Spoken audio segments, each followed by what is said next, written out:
So welcome, Lizzie. Fantastic to see you again. And yeah, how are you this morning? Hi, Michael. Hi, everyone. So lovely to see you all. I feel very nostalgic. Um, yeah, it just kind of takes me back to the meetups when I was back in Carers UK.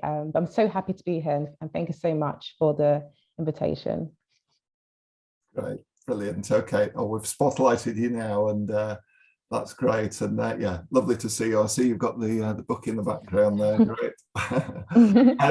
So Lizzie, before we start to talk about the book, I thought it'd be really helpful just to reflect on your time at Carers UK, the 2 years you had with us, and just wondered what your highlights were looking back from your 2 years with us. Wow, so many. I have to say, like, Carers UK is, hands down the best organization that I've worked for. I'm not just saying that because you're here, but honestly, I never had a bad day at Carers UK. And, the team were absolutely fantastic. Michael, I've said to you in person that, you're one of the best managers that I've had. And everyone's just so passionate about the cause. And I feel like everyone that works for Carers UK do it for like genuine reasons. And it's just so nice to kind of work in that environment. And, being able to meet carers themselves, because, I cared for my mum back when I was, in my late teens because she had a mental condition. And so I know how hard it is to do that and to just kind of like get on with life.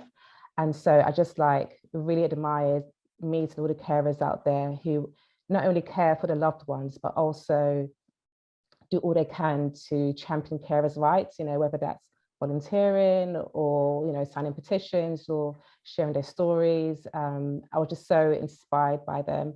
People like, Jackie and Wynne, Caroline, Norman, and they stay with me till this day. And so I'm just so happy that I could be here to kind of like, just be part of the family, because I feel like Carers UK definitely played, a huge role in my journey. Hence why I acknowledge you guys in my acknowledgements. Yes, thanks for that, Lizzie. For yes, so yeah, I have nearly finished reading the book. I think I'm about 3/4 of the way through and really enjoying it. And yeah, nice on the book sleeve at the back. You've acknowledged Carers UK, and I remember you mentioning very early on. It could even have been in your interview for your role at Carers UK that you were writing a book. And I remember at the end of every week, I'd say to you, so yeah, so what are you doing this weekend, Lizzie? And you'd usually just say, Right. writing. Yeah. I didn't have much of a social life, did I? And Lizzie, so I just wondered if you could just talk us through a little about the journey you've been on with writing your book and then how it came to be published this year. Yeah, so it's been a very long journey. So I started writing Yinka, Where's Your Husband, I think back in 2015. And funny enough, it started off as a short story. And it was inspired by my experience because, my traditional Nigerian mum, even though I was in my early 20s, she was asking me about my love life and when am I going to settle down. And so I decided to write, a short story about it on this blog I set up.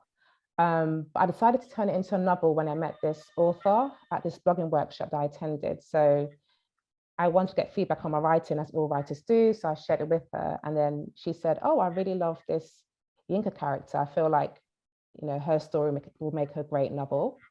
So I kind of jumped into the challenge blindly. Like, I didn't know the magnitude of what it's like to write a novel, even though, I loved writing and reading when I was a kid. I just didn't know the scale of like the challenge I took on. So for the first year and a half, I was just kind of winging it. And that meant that I was doing lots of like starting and stopping and restarting. And I just couldn't get past like the first 5 chapters. And it wasn't until I started to like invest in myself as a writer, that's when my writing improved. And that's when Yinka's story evolved. So I started to attend writing workshops and reading more and yeah, just doing a variety of things to improve my writing. And I think it was just really hard trying to balance like a full-time job alongside writing, especially when I moved to Milton Keynes in 2018 after I got married. But the turning point for me was in 2019, I applied for the literary consultancy Pen Factor competition. And I wasn't even going to apply because I felt like I wasn't qualified. And when I read the bios of the shortlist and winners of previous years, like they all had some sort of like writing background or writer credential. But then, you know, I prayed about it and my husband encouraged me to just go for it because you just never know what will happen. And I ended up winning the competition. And that's how I met my agent. So for those of you not familiar with the traditional publishing process, to get a publishing deal, you first need an agent because they are like the gatekeepers between like I guess the publishing company. And so yeah, once I got an agent, she really helped me know Andrew to, you know, make my manuscript more polished and more refined.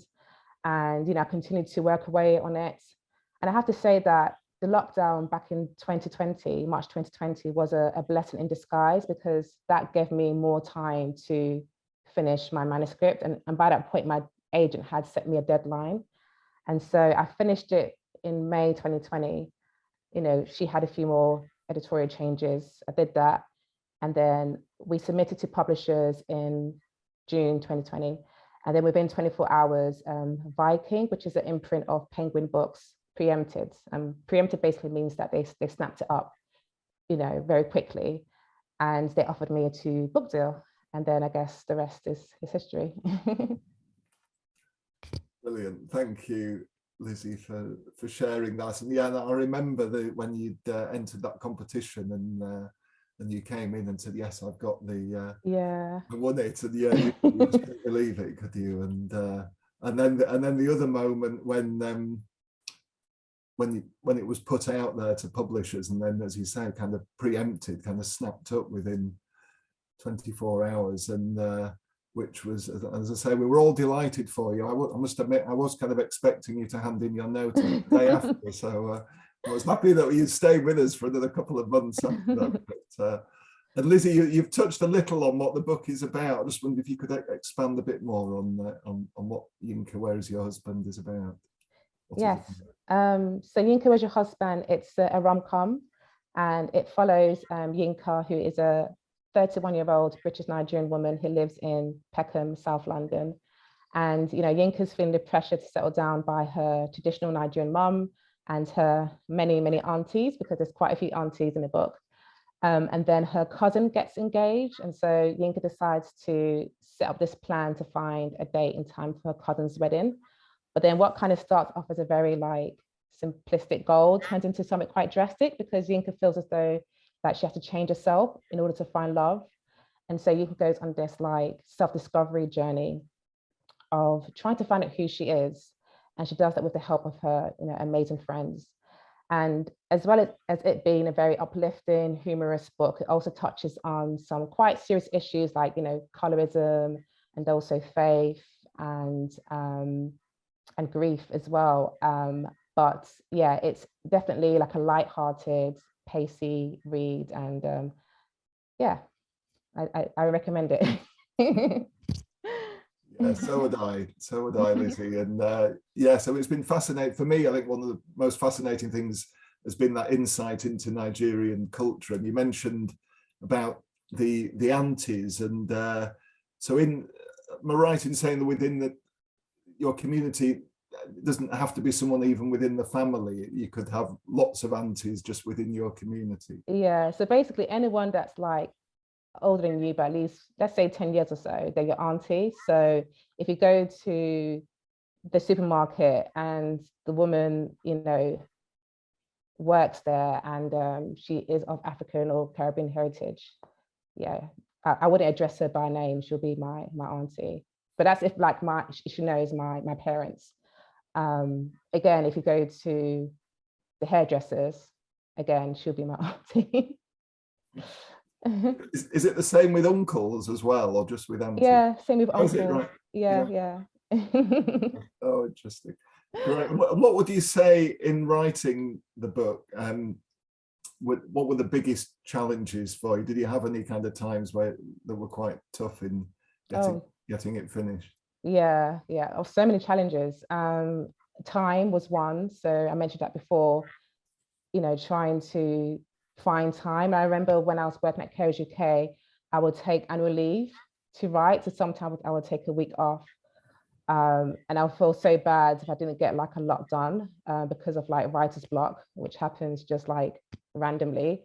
Also, I would say having self-belief, because, writing a book is such a big thing. And I think some people think that it's a very like linear process. So you have the story like already formed in your head, and all it takes is just to kind of type it out.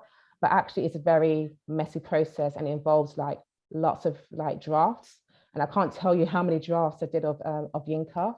And so having that self-belief that, I will finish it, and, I will keep going, and I won't give up, even though I feel like my writing is pretty rubbish right now. It is hard. So I think I'm so grateful that I have a great network of like support, including people from Carers UK, but also my family, my friends, my husband, Martin, because they really kept me going, especially when I wanted to give up. And there were many times that I wanted to give up. So yeah, that was really hard. Thanks, Lizzie. And you talked us through to the securing the book deal with Viking, the publisher. And I suppose it's been quite a strange time, because the book was only published in the spring, so it's been takes quite a long time for a book to come to publication. And I suppose for all of us knew that actually Lizzie was just Lizzie to us is going to become quite well known, and you've been interviewed in Evening Standard and the Elle magazine, and lots of many other places as well. And just wonder if you could describe some of the most special or even surreal kind of experiences you've had kind of up till between getting the book deal and now that the book's out there. Oh, so many. I feel so blessed and also very overwhelmed. So, getting a US deal, and the fact that my editor is the same editor that published Bridget Jones, which is kind of weird because a lot of people compare Yinka to Bridget Jones. Just the reception from people, the fact that Viking decided to make it their book of the year. So they put a lot of like, resources behind the campaign and things like that. The reviews from readers. I think what really touches me was when I receive like personal direct messages from readers, like especially from Black women who say like, I feel seen, I haven't read a book like this before. Thank you so much for writing it.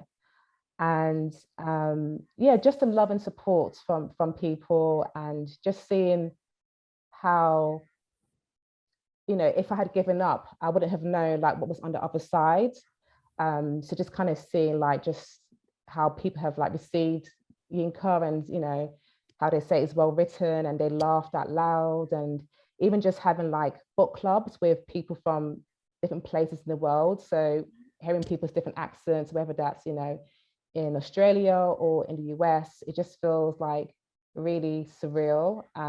So yeah, I just feel so blessed, and so grateful and so humble as well, to be given this, I guess, opportunity. And yeah, it's very surreal. Yeah, I have to pinch myself sometimes. Yeah. Do you feel it's changed you in any way, the process of the whole journey, really? I feel like my confidence has definitely grown because I've had to do quite a few like virtual events or like radio interviews, podcast interviews. And I remember at the beginning, I had a conversation with my publicist, and I said, I don't really actually enjoy kind of putting myself out there. And a lot of people say, oh, but you're so confident, but actually internally, I have to kind of prep myself and get myself before I do those like virtual opportunities. So, but now it's becoming normal. So if I get a request last minute, I don't have to spend as much time preparing for it as I did before. Like it's kind of like become very natural for me. So just seeing my growth and You know, even when I was part of a panel at the London Book Fair, and normally beforehand I would have like heart palpitations and I'd be like all like anxious and shaky, but I didn't have that at all. I just got on the stage and I felt very comfortable, and I felt like, do you know what, I should be here. Like, I've worked hard, I'm an author, and you know, I deserve to be here. So that kind of like inner confidence has amazed me as well, because I never knew I would get to that stage. Thanks, Lizzie. And yeah, and it was great to be there at the launch of the book at Waterstones on Tottenham Court Road with several other Carers UK colleagues and former colleagues. And yeah, you gave such a moving and powerful speech there at that event, and great to see, you know, your husband Martin as well gave a great speech at that. Thank you. And well, Lizzie, it'd be lovely to hear you read an extract from the book now. Yeah, sure. Thank you. I'll just take myself off spotlight. There we go. So just to give you a bit of context, so this scene is where Yinka's younger sister, Kemi, is having a baby shower, and her mom has just kind of like given this long epic prayer. Mom continues to pray for protection, safety, and security. No weapon formed against Kemi shall prosper. My legs are starting to ache and my knees begin to wobble. Then at long last, Mum says what everyone has been waiting for. Lord, answer our prayers. In Jesus' sweet, holy, precious name we pray. The last amen is triumphant. I open my eyes to see a wave of women collapsing on their seats, each breathing a loud sigh of relief, except for Big Mama. She's already slumped in her chair, shoes kicked off and legs outstretched. Her toenails look like pork scratchings dipped in red paint. I smile. Big Mama may not be the most decorous of my 300 odd aunties, because in Nigerian culture, every African woman who is older than you by at least 10 years is by default your auntie, regardless of whether or not you're blood related. But still, I can't help but love the woman. Hold on. She thrusts forward in her chair. Tolu, you didn't pray for your eldest daughter. Mum, who for the past 2 hours has been patting her bird's nest of a weave sporadically as if she has fleas, turns to me with wide eyes. Oh, yes, she exclaims, using one hand to hoist her wrapper, while the other continues to pat her itchy scalp. How could I forget about Yinka, the investment banker? Head swoosh in my direction, and despite my attempts to avoid eye contact with my aunties, I can tell they grin at me encouragingly. No matter how many times I've told Mum that I work as an operations manager in an investment bank, she still gets it wrong. Whether she does this due to pride or because it's easier to explain, I'm still unsure. And to be fair, it's the first thing that most people assume whenever I tell them I work for Godfrey and Jackson. No one ever thinks of the operations team, the unsung heroes who work in the back office and work through all the processes to settle each banker's trade. Okay, operations may not sound glamorous, but it's still a solid job and I'm proud of it. Anyway, whatever the reason, Mum sure does mention my profession as an investment banker a hell of a lot more than she mentions Kemi's job as a drama teacher, though not to the extent to which she gloats about Kemi being married or having a baby, of course. Yes, God has blessed me with 2 daughters. I should pray for them both. Mum claps. Oh yeah, everybody, rise to your feet. We have to pray for Yinka. The groans are somehow both quiet and yet loud enough to fill the room. What is all this grumbling? The remark comes from Big Mama, of course.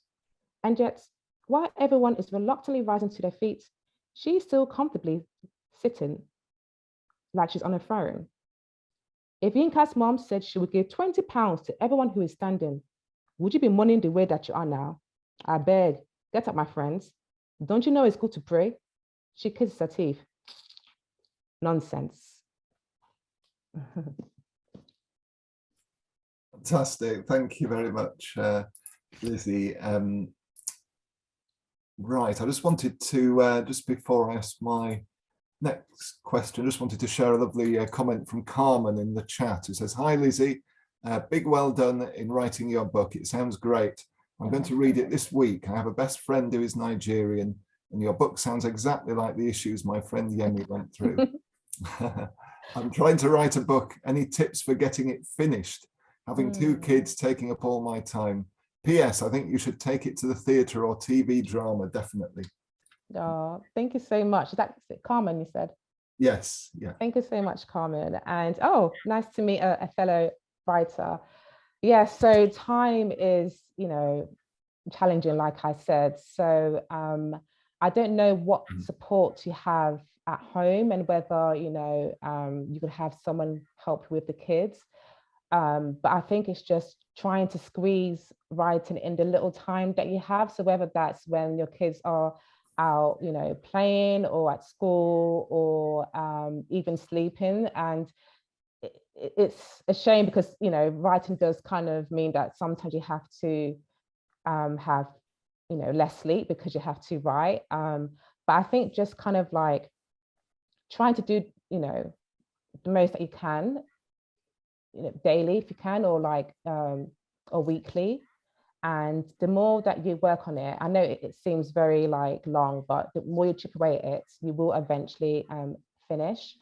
And if you haven't already, I would say tell people that you're writing as well, because I found that once I started to tell people, they were more understanding when I couldn't like always be sociable, or that also helped kind of keep me accountable. So, do tell people that you're writing, and I think even just having that support helps.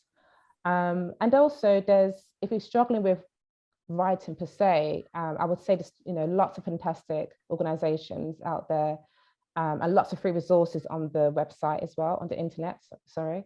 So like Readsy, I mentioned the literary consultancy, they have a writing program. I think Curtis Brown, I think. Yeah, there's so many organizations out there where you can find really good advice on, the craft of writing. So yeah, and also, yeah, I guess best of luck, and hopefully I get to read your book one day. Right, thanks, Lizzie, and thanks for that question and comment, Carmen. And so, Lizzie, I suppose you finished writing Yinka, probably nearly 2 years ago now, didn't you? And so I just wondered what you've been working, as well as working on the publicity for Yinka. What else have you been working on, and what's next for you? Yeah, so I'm working on book 2. I've been working on book 2 since I finished book 1, and yeah, it hasn't been easy. It's still a challenge, but I can't say too much about it, but it's going to be a standalone book, so it won't be a sequel, and it's going to be a rom-com, and there's going to be more romance as well, I guess, in this second book. And like Yinka, there's going to be like a cast of like, rich, eccentric, colorful characters, and hopefully be, just as funny, if not funnier. Okay, fantastic. Oh, we look forward to hearing more about that. And Carmen's comment about theatre or TV, do you think there's any possibility of that with Yinka? So it has been snapped up for, it has been optioned for film. So I can't say too much about it because they haven't made like an official announcement, but yeah, I would say like watch this space. Right. Oh, well, yeah. That would be wonderful.